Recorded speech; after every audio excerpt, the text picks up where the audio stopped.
Jadi kita bersama dengan rakan kita Espalini Jali dari daerah Belaid. Assalamualaikum, selamat pagi dan selamat menyambut awal tahun baru Hijrah 1447 Hijrah Espalini. Waalaikumsalam warahmatullahi wabarakatuh. Selamat menyambut awal tahun Hijrah ya. Ilal Hijrah 1447 kembali. Apa khabar Sarinah dan juga Hani pada pagi ini? Alhamdulillah, seperti yang dapat Espalini saksikan dalam keadaan sihat afiat, dan begitu juga kita dapat lihatlah rakan setugas kita ni dalam keadaan yang sihat afiat. Alhamdulillah. Dan kami percaya juga kerana cuaca baik di daerah Belaid pada pagi ini pastinya akan memudahkan lagi setiap perancangan yang telah pun diaturkan ni Espalini. Namun berada kita di 1 Muharram 1447 Hijrah ini, mengambil kesempatanlah juga saya dan juga Hani ni ingin mengajukan bagi diri Espalini sendiri bagaimana memaknai hijrah secara peribadi. Baik, bagi saya sendiri, Sarinah dan Hani, makna hijrah itu sebetulnya satu perubahan kepada satu kehidupan yang lebih baik, yang mempunyai 3 poin sebetulnya, iaitu berhijrah dengan hati, berhijrah dengan solat dan berhijrah dengan mendampingi Al-Quran.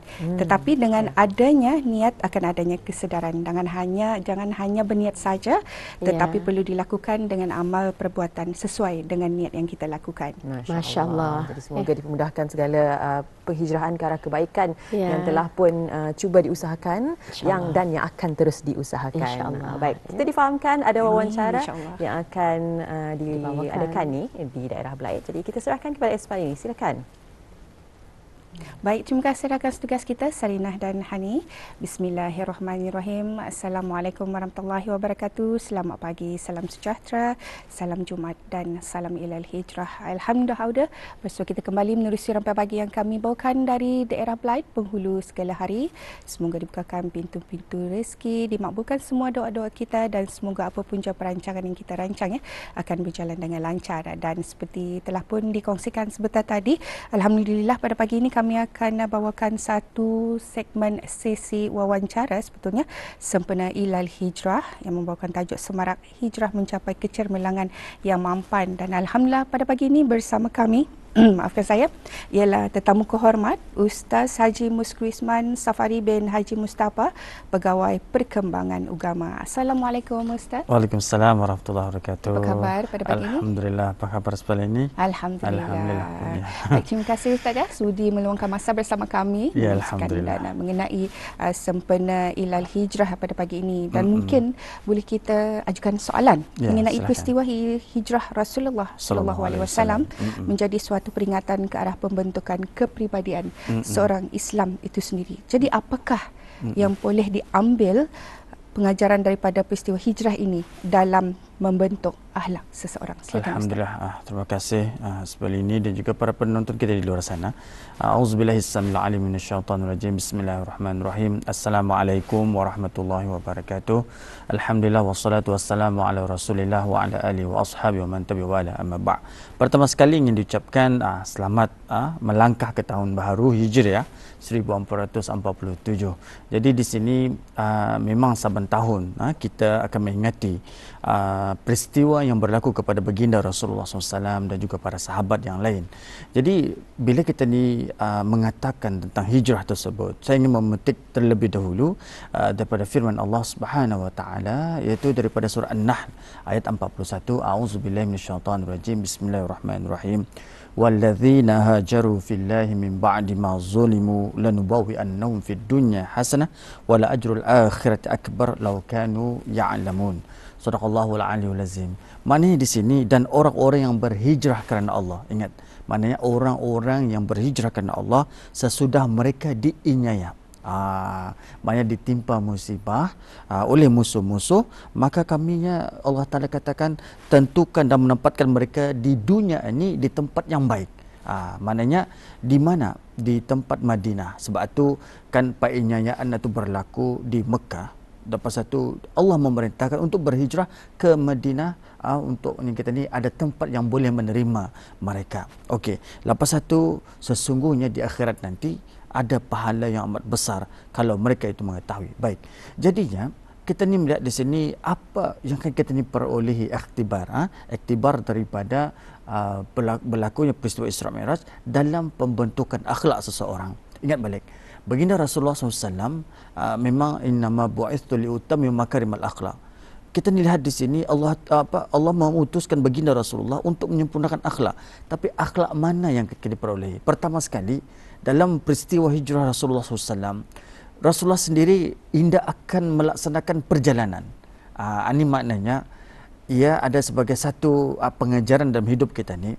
Kalau tidak berpaksikan kepada apa yang diperintahkan oleh Allah dan juga arahan Allah dan tunjuk daripada Allah Ta'ala, ia tidak akan dapat dilaksanakan dengan sebaik yang mungkin.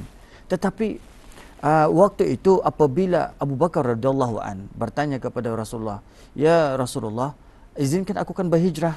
Tapi nya kata Rasulullah, "Ya Abu Bakar, tunggu dahulu, sebab pastinya engkau akan berhijrah dengan ada teman, maksudnya berkawan, mesti ada badangan." Macam tujuan Rasulullah. Jadi Abu Bakar pun mengharapkan kalau ada badangan, katanya baik aku ada dengan Rasulullah. Jadi persoalan yang pertama sekarang ini, macam mana pembentukan kita ni adalah bertunjangkan dengan apa yang diarahkan dan disuruhkan oleh Allah Subhanahu Wa Taala. Sebab tu Rasulullah sendiri indahkan berhijrah dulu, indahkan berangkat dahulu, melainkan atas perintah Allah pertama sekali. Keduanya, kita ni lihat di sana di dalam pelaksanaan hijrah, mereka ini mengambil kira atas iman, bukan kerana memikirkan apa habuan. Macam contoh, Sayyidina Ali karamallahu wajhah, bila mana telah pun begitu berani untuk mengganti tempat tidur Rasulullah SAW. Padahal waktu itu memang yang kita ni orang pemuda kafir Quraisy telah pun mengepung rumah baginda Rasulullah. Tapi bis dorang yang ada berlaku itu yang terjadi kepada Sayyidina Ali, ia sanggup mengorbankan dirinya. Maknanya pengorbanannya itu adalah kerana Allah. Ini yang cantiknya. Mereka sanggup berkorban. Lepas satu lagi, Sayyidina Abu Bakar radhiyallahu an, ia sanggup berkorban dengan hartanya sehingga menyediakan unta untuk menjadikan sebagai satu kenderaan. Jadi kita ni melihat di sini pembentukan akhlak yang berlaku kepada para sahabat yang lain ini dan juga melalui kepada tujuh ajar baginda Rasulullah SAW, ianya adalah bertunjangkan satu keimanan, ketakwaan dan keberanian untuk menegakkan ajaran agama Islam. Anitah yang kita ni ambil kira. Lepas satu lagi yang kita ni ambil, apabila Rasulullah dan juga sahabat Abu Bakar radhiyallahu an berada di arah bukit. Waktu itu Abu Bakar sendiri indah menyuruh, "Mahnya, jangan dulu masuk ya Rasulullah, biar aku dulu masuk." Maknanya keprihatinan Abu Bakar itu melihat kepada penjagaan Rasulullah SAW. Saya pernah terbaca, dia katanya, biarlah kalau aku matinya Abu Bakar, tidak ada apa-apa. Pasti ada lagi orang mengganti. Tapi kalau Rasulullah dibunuh, kita mati ataupun wafat, jadi yang akan hancurlah pergerakan dakwah ummah itu dan sebagainya. Islam itu akan hancur. Itulah bahasanya. Jadi cantiknya di sini Abu Bakar itu sanggup. Ini kesanggupannya itu mengorbankan dirinya itu semata-mata untuk menjaga siapa di Rasulullah SAW, iaitu sebagai pemimpin pada waktu itu ataupun ulil amri lah dikatakan, dan ia juga sebagai satu rasul kepada seluruh umat kita ni umat pada waktu itu. Sehingga sekarang kita ni melihat di sini bahawa macam seolah-olah cerita hijrah ni hanya sekadar berpindah saja semata-mata. Padahal dia bukan berpindah. Itu hanya sebagai satu kiasan. Mana kiasan apabila menghadapi pelbagai ujian, kita ni itu ada langkah yang Allah akan tunjukkan. Maknanya apapun yang berlaku pasti ada jalannya. Tapi dalam menghadapi penyelesaian masalah-masalah ini, semuanya ini kembalinya kepada Allah Subhanahu Wa Taala. Sebab itu Rasulullah sendiri ia digelar sebagai nabi, sebagai rasul, sebagai kita ni memang kekasih Allah dan sebagainya. Tetapi tetap yang cantiknya tetap beriman, bertakwa, bertunjangkan, bertawakal hanya kepada Allah Subhanahu Wa Taala. Sebab itulah yang perkara ini boleh diterapkan pada diri kita ni bila menghadapi apapun berlaku musibah, apapun berlaku ujian, kita ni kembalikanlah semuanya kepada Allah Subhanahu Wa Taala. Sebab tu wa iza asabahum musibatun qalu inna lillahi wa inna ilaihi raji'un. Apabila berlaku kepada kamu musibah yang berlaku, katanya kembalilah kamu kepada Allah Subhanahu Wa Taala. Jadi itu di antaranya yang dapat kita ni perolehi untuk dalam pembentukan akhlak kita ni. Apapun masalah, kembalikan hanya kepada Allah Subhanahu Wa Taala. Itulah di antaranya, wallahu a'lam. Baik, bagaimana pula dengan budaya hormat menghormati? Apabila kita lihat pada masa sekarang, seolah-olah hampir tenggelam antara seorang tua dan muda. Jadi apa yang dapat dikaitkan melalui peristiwa hijrah ini? Alhamdulillah. Cuba kalau kita perhatikan aspek ini dan juga para penonton kita di luar sana, pada zaman sekarang ini memang banyaknya terjadinya zaman-zaman fitnah. Kadang-kadang dari sudut pembentukan akhlak, jadi maksudnya itu pendidikan, kadang-kadang ianya mungkin saja bukanlah kita ni itu tidak bersesuaian dengan zaman, tetapi kita ni melihat kepada budaya kita ni dan kita ni punya ideologi kita ni, mana dalam negara kita ni itu memang telah pun dididik untuk menjadi orang yang menghormati dia satu sama lain. Sebab tu daripada peristiwa hijrah ini yang kita lihat di antaranya ialah anak kepada Sayyidina Abu Bakar radhiyallahu an, iaitu Asma binti Abu Bakar. Ianya sanggup kita ni membawa makanan, mengantar naik dan turun bukit atau semata-mata untuk mengantar makanan kepada Rasulullah dan juga Abu Bakar radhiyallahu an. Jadi di sini kita ni melihat Rasulullah Abu Bakar Asma ini pun dia masih muda. Okey, Sayyidina Ali pun masih muda. Lepas satu lagi Rasulullah dan juga kepada Sayyidina Abu Bakar pun memang tidaklah berapa jauh daripada sana. Jadi di sini menghormati di antara satu sama yang lain ini adalah amat penting di dalam pembentukan dalam pencapaian sesuatu matlamat. Kalau indah hormat, contoh ini kita ni ambil contoh. Rasulullah sendiri adalah sebagai seorang pemimpin yang waktu itu mengarahkan untuk berjalan atas perintah Allah. Boleh saja Abu Bakar mengatakan tak payah. Boleh saja Abu Bakar mengatakan bahapa kita akan macam ni. Lepas satu lagi penunjuk jalan. Penunjuk jalan itu adalah seorang yang bukan menerima dakwah baginda Rasulullah, yang dikatakan dalam Zamsirah Nabawiyah namanya adalah Abdullah bin Arqad. Ianya penunjuk jalan. Boleh saja, ini boleh saja Rasulullah sendiri memilih ia bukan mengikut agama kita ni, bahapa ia menunjukkan kita di jalan. Boleh saja macam itu. Tapi penghormatan Rasulullah dan juga sahabat, kerana apa? Kerana ianya mempunyai ilmu. Fas'alu ahla zikri in kuntum la ta'lamun. Tanyalah orang yang tahu jika kamu dah tahu. Jadi Abdullah bin Arqad penunjuk jalan walaupun berlainan agama, tapi tetap dihormati. Itulah cantiknya sebenarnya dalam perjalanan dakwah ini ataupun perjalanan untuk menegakkan ajaran agama Islam ni. Kalau tidak ada penghormatan di antara orang muda kah, orang tua kah dan sebagainya, ya istilahnya tidak ada ketamadunan hidup. Sebab tu dalam hijrah ini pelbagai agensi yang berlaku. Orang yang ada mudanya, ada orang bertenaganya, ada orang kayanya, ada orang berlainan agamanya, tetapi tetap bersatu padu ke arah mencapai kepada matlamat.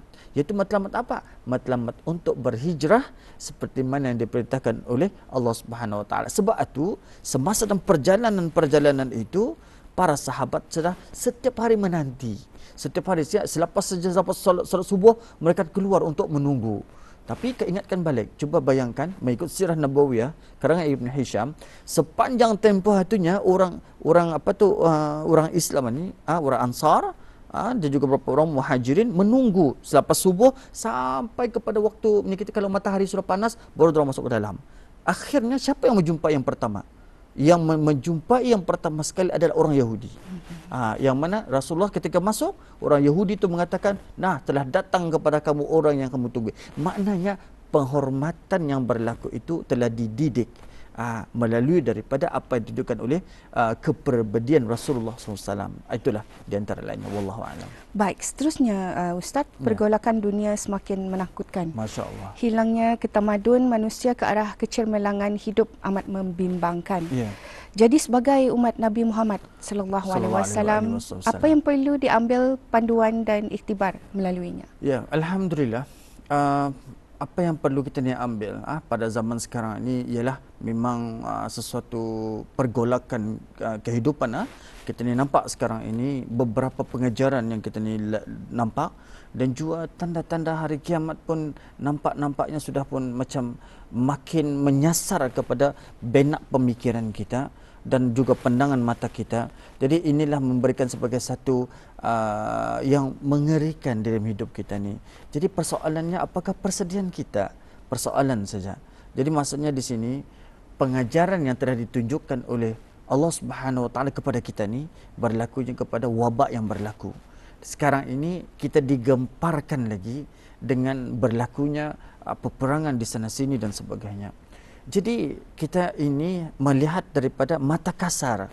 Tapi kalau kita ni melihat mata kasar, apa kita ni ambil daripada sana? Maknanya kita ni ini perlu ada persediaan dari sudut mentality, spiritual dan juga fizikal. Kenapa saya katakan sedemikian? Kerana pembentukan Rasulullah SAW ketika mana sampai saja di Madinah adalah dengan membina masjid. Itu kita tahu, semua orang tahu mendengar, setiap tahun akan mendengar membina masjid. Tapi matlamat asal kenapa? Itulah untuk menyatupadukan masyarakat Islam, daripada masjid itu wujudnya bermacam-macam boleh berlaku. Jadi ini menjadi satu pengajaran. Wa zakir fa inna zikra tanfa'ul mu'minin. Sentiasa kita ni beringat-ingat, kerana peringatan itu adalah memberi manfaat kepada orang-orang mukmin. Kita ni ini sebagai masyarakat Islam ataupun majoriti Islam di negara Brunei Darussalam ini yang berkonsepkan melalui Islam Beraja, perlunya kita ni ambil bersatu padu. Bersatu padu untuk mengekalkan ketenteraman dan juga keamanan. Saya amat kita ni alhamdulillah amat bersyukur ketika mana pemimpin kita ke bawah Duli Yang Maha Mulia telah pun bertitah iaitu pada awal Muharram 1447 mengingatkan tentang akidah. Subhanallah. Akidah diingatkan kerana itu tunjang utama. Kalau ini tidak dikuatkan, benteng kehidupan pasti akan hancur. Ini yang pertama sekali. Keduanya itu memberikan kita ni menjelaskan, baginda juga menjelaskan tentang keberkatan. Jadi di sini baginda Rasulullah berada di Madinah selama 10 tahun. Tapi keberkatannya tu besar. Walaupun dengan tempoh 10 tahun itu, tapi berlakunya iaitu la hijrah ba'da fathil Makkah. Tidak ada lagi hijrah selepas pembukaan Makkah.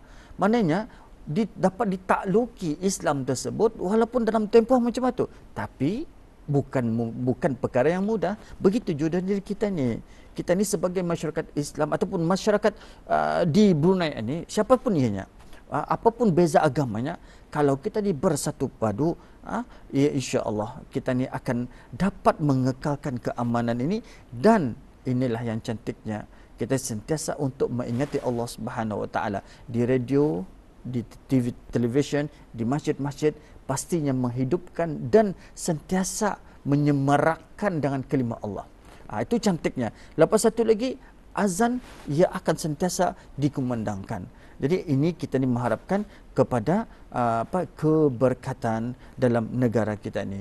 Apa-apa pun kita ni menyuarakan dalam kita ni kepada belia-belia kita agar mulalah untuk berhijrah minda. Sebabnya kadang-kadang masa ini terdapat segelintir, bukan semua, atas pengaruh daripada media massa yang cepat dipengaruhi oleh minda-minda orang-orang kita ni pada zaman ini, sehingga menyebabkan mereka tu kecelaruan, mana bercelaru. Jadi sebab itulah harap-harap kita ni ini bermula pada awal hijrah ini, kita sudah memberikan satu strategi ke arah perubahan minda, ke arah perubahan fizikal dan perubahan spiritual, ke arah pembentukan kebaikan sehingga menyebabkan insya-Allah adanya keberkatan pada diri kita ni semua dan juga kepada negara kita. Wallahu a'lam.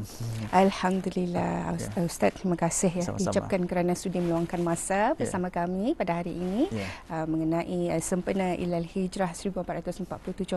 Jadi semoga apapun juga dia dikongsikan pada pagi ini dapatlah dijadikan inspirasi dan manfaat buat semua para penonton yang menyaksikan sesi wawancara pada hari ini. Assalamualaikum Ustaz. Waalaikumsalam warahmatullahi wabarakatuh.